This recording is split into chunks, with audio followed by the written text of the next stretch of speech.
Alright, this video is late, really late if you count how long I've been promising this subject material. And I am not using a script this time, and I got a burrito right in front of me, so let's get into this. We're talking about Starships for Starfinder this time. Oh boy, this is going to be a long one. So Starship combat is kind of clunky at best. It's actually going to get a rework in, I think, August, though the playtest for that might be out now, I'm not 100% sure. There's an Unchained book, basically. If you know Pathfinder 1st Edition, it's equivalent to that, and it's gonna fix up a little bit about Starship combat. But I don't know about anything about what's in it, so let's just forget about that. Starship combat doesn't deal with your normal square battle map. Shit, that doesn't deal with the normal maps. It instead deals with a hexagonal map, which I honestly prefer as a game master myself. I don't know why, I just do. It's weird. Now, as it works, the hexagonal, or the starships, all have to be built from the ground up. You can use pre-built ships, but those aren't going to be as suited for your group.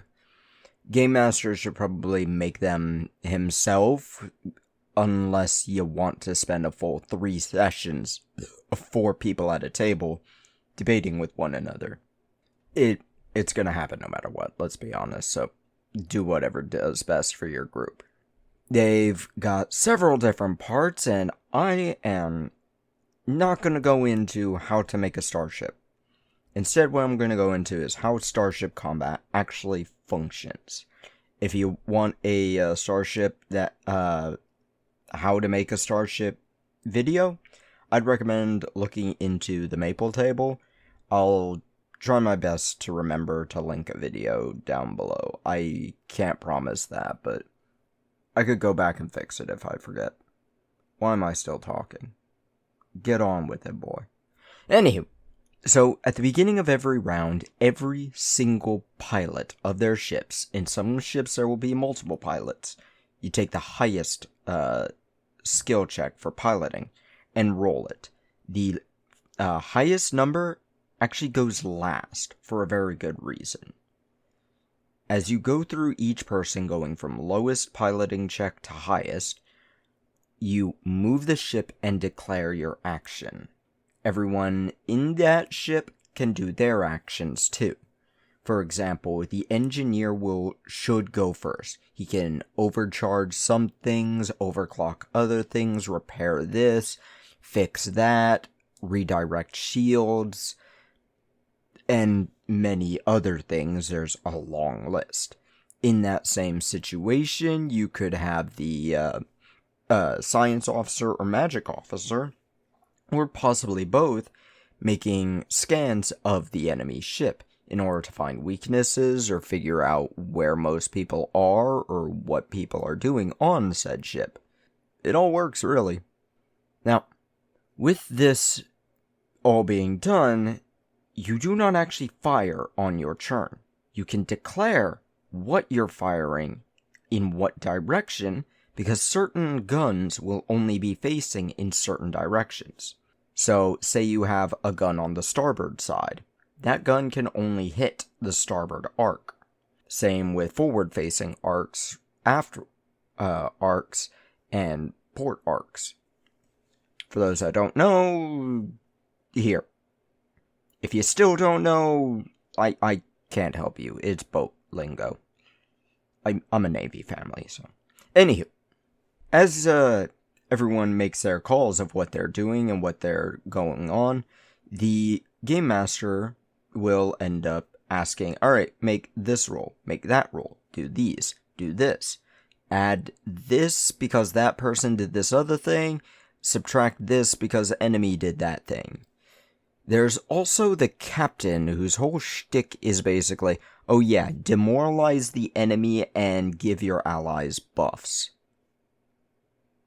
Captain's probably the worst, most boring role because they don't actually do a whole lot. And I'm hoping that gets changed in the Unchained book. I can't remember what it's called, so I'm just going to keep calling it Unchained.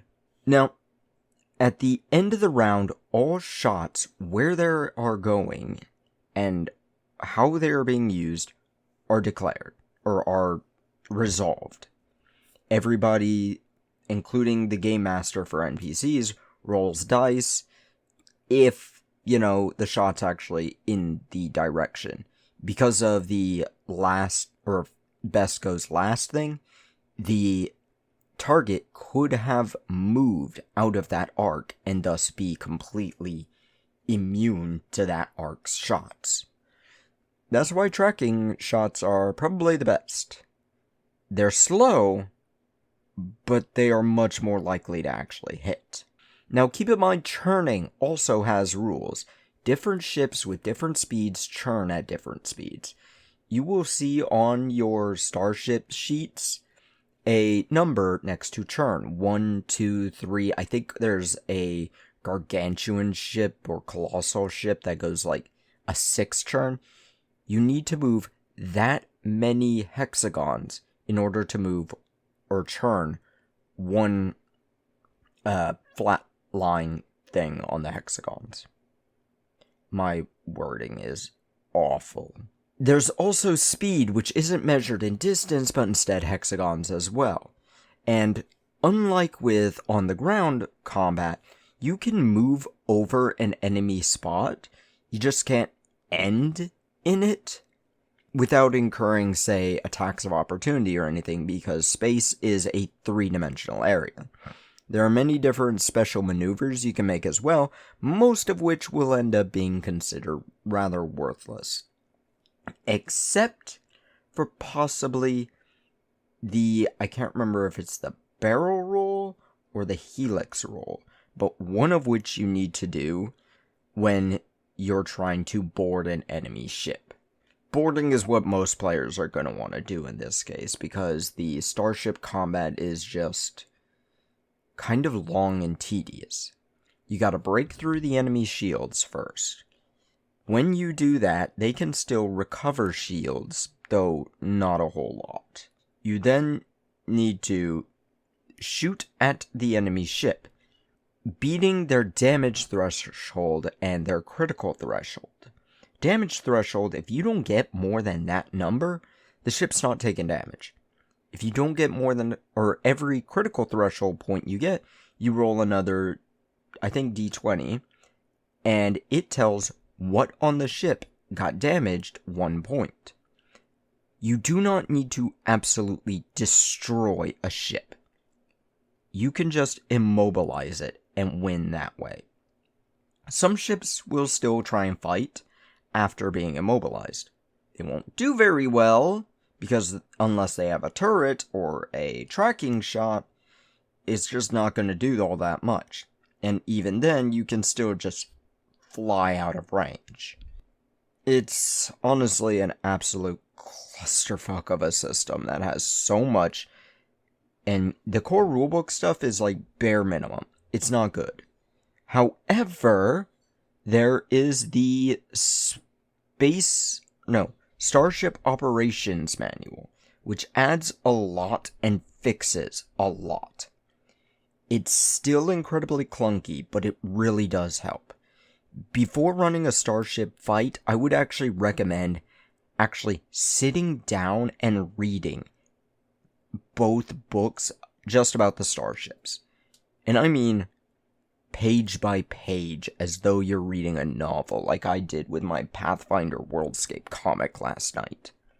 It'll take a while. You might question, what's the goddamn point?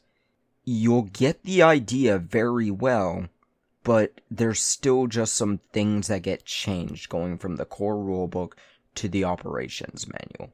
And the operations manual should be your primary rule set for it.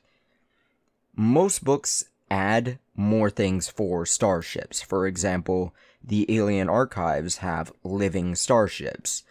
Drift Crisis has more starship items you can use, including guns, frames, and engines. Starship Operations Manual has a lot of engines, which can actually be great for plotting in the games. I really wouldn't recommend having just one session be a starship thing in a blue moon. I do that, and all my players hate it. But I also don't think a group used to boots on the ground fighting will like starship combat. In fact, I've been told they would rather avoid starship combat. Probably because I only do it once in a blue moon thing. What I would recommend is talking with your group and say, hey, I've got an idea for a campaign that is primarily starship combat. That might be more fun because they start getting used to ideas and understand what they're doing. It might not make everything great, but they'll understand it better, if that makes any sense. But that's my basic complaints about the thing. It's long, it's tedious, it doesn't make a whole lot of sense, and I've got to give it a 30% rating. It's not good. Hopefully the upcoming book in I think August will make it better, but I still can't guarantee that. Now, normally I'd tell you to go away now, but I'm gonna say one more thing. If you've watched all the way through, thank you. I don't want to do this, but I know how algorithms work, and I really want to use this channel to try and promote the company me and my buddy are working on making, Conqueror Creations. I'm just going to ask that you like and share the video. I'm not asking you to subscribe. I'd appreciate it, but I'm not going to ask it. I will be using this channel to update on various different things going on with the company, various different games we're putting out on the website, and other such things, like updating about Saloon, especially, given that's what I'm making. That's all I got to say about Starship and my own sort of rant right there at the end. So, shove off.